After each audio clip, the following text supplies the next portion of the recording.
Hello, my name is Sean Mishka, and I'm the co-director of education with Emergence. And welcome to this mini course that I'm certainly excited to deliver on behalf of the team at Emergence, Ecological Dynamics for Dummies. Now, I know what you may be thinking, but yet I sincerely hope you aren't taking the name personally. The idea of this course being, well, for dummies. However, I truly mean that in the best way possible.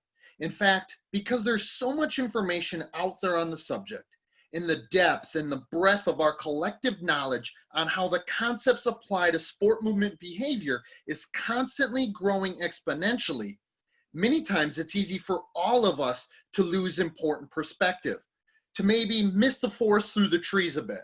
Meaning, I think when first trying to quote unquote understand these concepts, that we may miss their most pertinent relevance on how they actually apply and can dramatically impact our sport movement skill acquisition crafts. That is, if we choose to utilize this lens and embrace them within our study or within the practice of movement skills.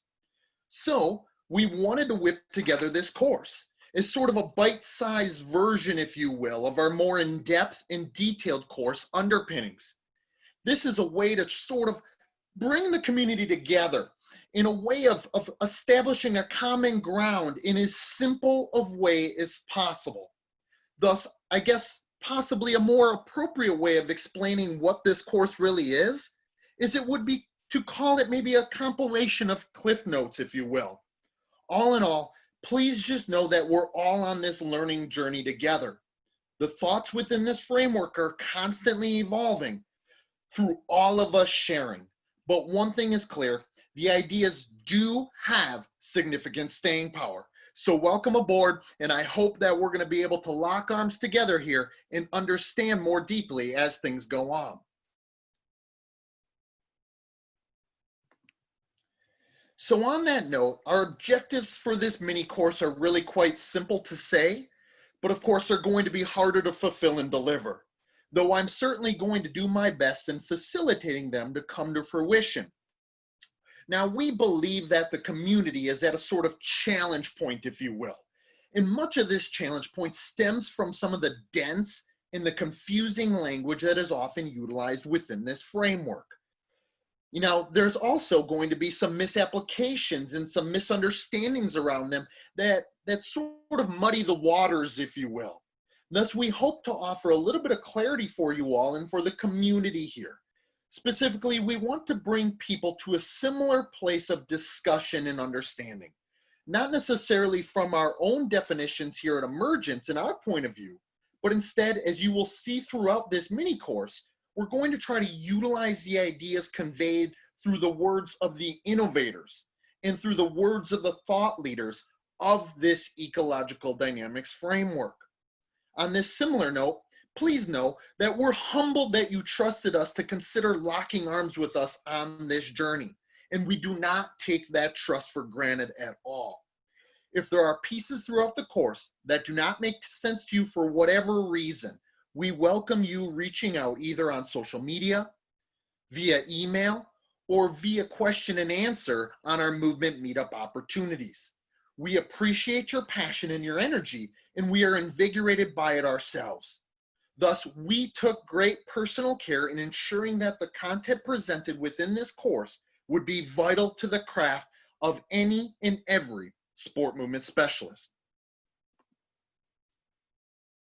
Now, anyone who has seen or heard me present before knows that I include this slide or one like it at the beginning of every single one of my messages.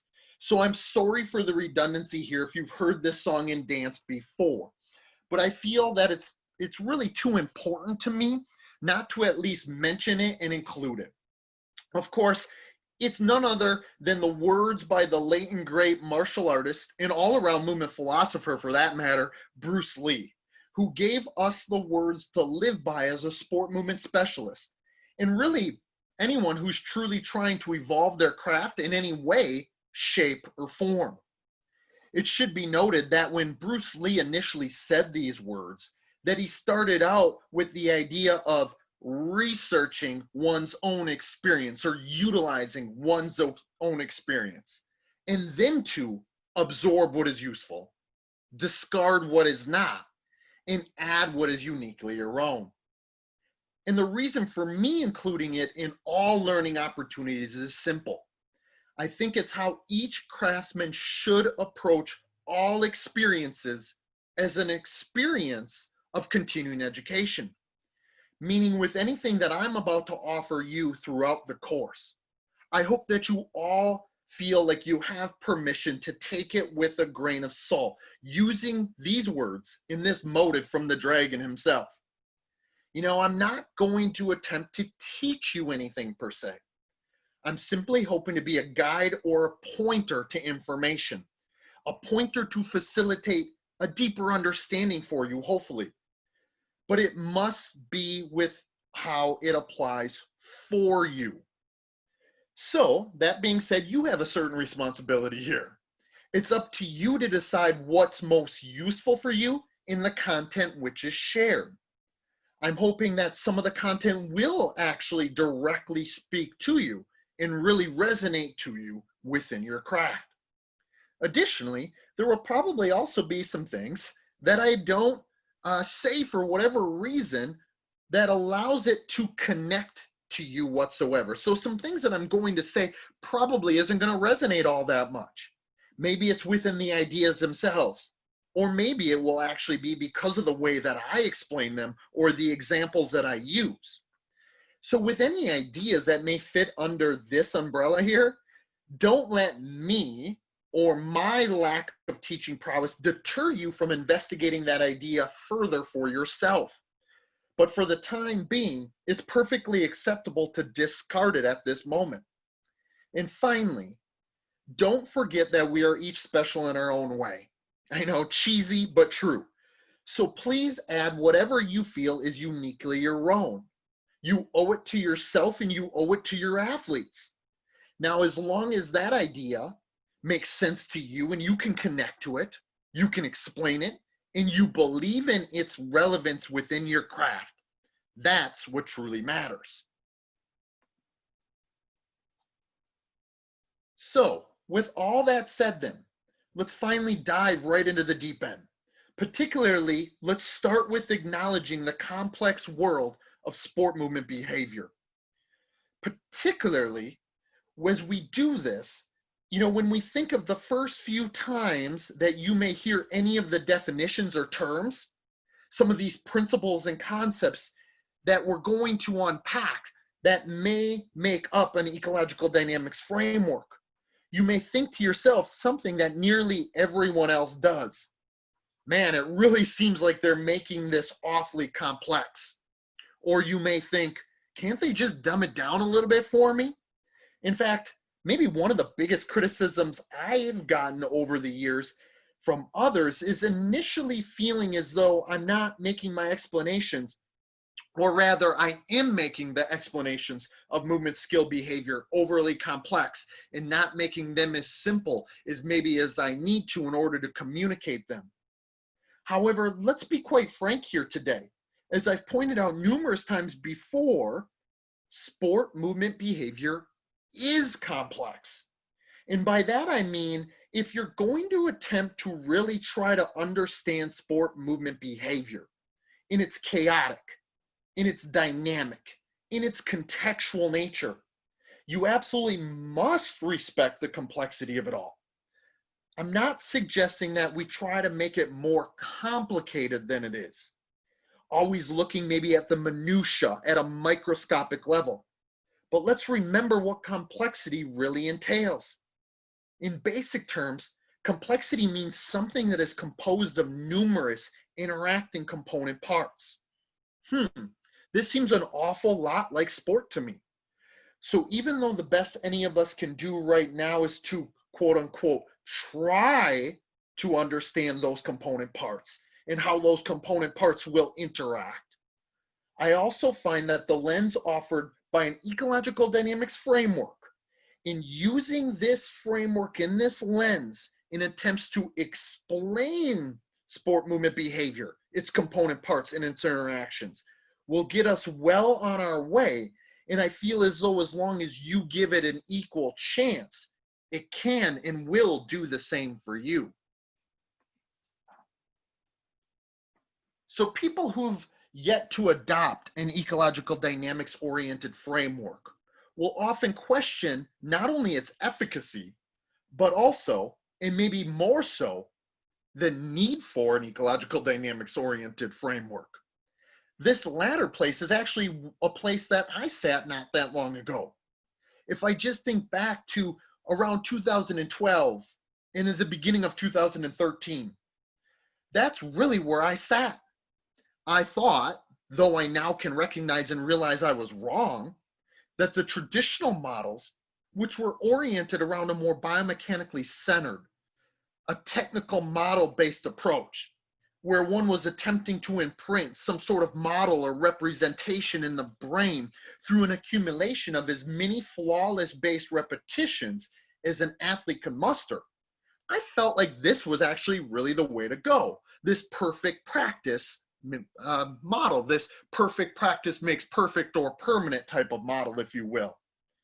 It wasn't until I started to begin to do some true soul searching from the perspective and point of view of my craft, where I began to ask myself some hard questions regarding how much those more traditional models of motor control and motor learning, those information processing, those generalized motor program or schema ideas, how well they kind of held this filter of those questions and if they actually started to fulfill the answers to them. Guys and gals, the main question that I honestly kept coming back to in my mind was, were my athletes performing because of me, or was it in spite of me? So was it because of the practice environment I was setting up, or were they performing in spite of that practice environment and the activities that existed there? This was a question and its answers that actually shot right to my core, especially as I would reflect on my athletes' execution in our practice and training environment, where they were almost always executing cleaner and crisper and more fluidly than their peers. But then when they would get in the context of their sport, where things really mattered, they actually certainly seemed to lack many of the characteristics which seemed to be highlighted in the practice environment. That crispness, that fluidity, that went away, and they didn't actually have the same movement skill reflected in both places. Quite simply, the two environments were not matching one another. And that's when I first began to more deeply seek out principles of an ecological dynamics framework. And then once realizing that there might be something to it, I began to scrap many of my old ideas, but along with it, my old drills. And instead, I began to exchange those drills in that practice environment for a more learner-centered, with maybe more ecologically based activities. And soon after that, then, I began to qualitatively and subjectively see the impact in the form of positive transference out to the competitive environment. And it was for very good reason. When I really sit back and think about it, I began to not only respect the complexity of sport movement behavior, but I began to respect and honor the environment and the problems it presents with the same vigor as I did the solutions that the athletes were organizing. On that note, regarding a more problem-oriented approach and the solutions with which athletes were organizing being investigated or driven by how they mutually fit, how they mutually interact, or how they mutually relate with one another, it brought me to an age-old cliche quote by Sifin Verkhoshansky that I often uttered, but honestly, I didn't fully understand the magnitude of until I began to go down these ecological dynamics related rabbit holes. Sifin Verkhoshansky said within their book Super Training, sport is a problem-solving activity where movements are used to produce the necessary solutions. Like I did, I see so many across the performance profession either maybe tweet these words or offer them within presentations at conferences. Yet then when I look or see what those same individuals are doing within their training environments, there are actually very few problems to be solved being presented to the athletes. Most of the time, the coaches themselves are offering athletes the answers to the test questions, as opposed to giving them the opportunity to be presented with the question first. Meaning, we see lots of pre-planned drills, and then the finer points of the athlete's execution, usually from a biomechanical oriented perspective, where they're repeated in drill-like fashion till the athlete, quote unquote, can't get it wrong and or is doing the basics right. Yet the entity that will be present in all sport, the movement problem to be solved, that the solution actually emerges from, is nowhere to be found. Once I begin to peel back the layers of what this quote means to my craft and to see it through an ecological dynamics lens, I begin to see that everything hinges on an equal, reciprocal relationship between the problem and the solution, as well as between the environment and the performer. So when we start to speak about these all important relationships between the problem and the solver, between the environment and the performer, we also need to take a completely different line of thought process to shape our investigation around. Namely, we need an approach that allows us to keep the connected, synthesized whole intact, instead of breaking things down into isolated parts where we don't actually investigate how things interact with one another. By doing the latter here, particularly as it pertains to sport movement behavior, we simply aren't able to paint an accurate picture as to the relationships between the component parts and how they are organized to solve a problem. Or put a different way, we aren't looking at the constant interactions between those parts or the levels of the system. Obviously, there will be inherently more nonlinearity or complexity present within or at this level of analysis within this type of study. But for me, it's exactly where we must live and breathe to really investigate and or explain the emergence of movement skill organized in response to problems in the real world. Armed with a number of vital ideas, which we have already discussed, this now begins to more solidly form an ecological dynamics framework. In a nutshell, guys and gals, as you can see from the slide, we as a community should first view athletes and their movement systems, and even sport teams themselves, as complex adaptive systems. This means that we know and recognize or view the relations between those systems with their inherent self-organization properties. Now, this is an often confused topic that we'll get into a bit more later on, but this self-organization goes hand in hand with the idea of emergence. And here I'm not talking about the business name, but instead the actual phenomenon that we witness within sport movement. Secondly, our scope of analysis is always at or on the performer-environment relationship, which can be viewed as a mutual reciprocal relationship that has constant circular causality to it. The two, meaning the performer and the environment, will perpetually feed one another. And because of this constant circular causality, we should never, and actually could never, really investigate one without the other. Finally, we find an all-important concept here which makes up this great definition, in that of the constraints. It's those constraints which will interact and coalesce to form this performer-environment relationship. And we must study each respective constraint area to determine how it could affect the movement behaviors which are possible in those movement behaviors which are emerging.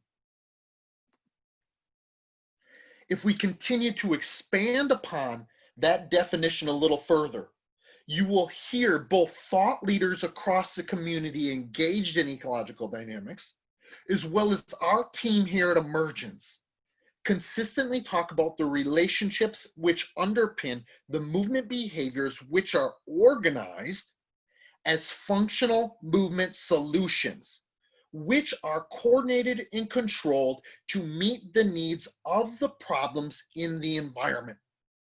So investigating those processes and how they intertwine together instead of separating those processes in either the study of movement coordination and control or within how we attempt to address and acquire more enhanced movement skill will be at the forefront of an ecological dynamics framework, and it's an important caveat to the utilization of this type of approach.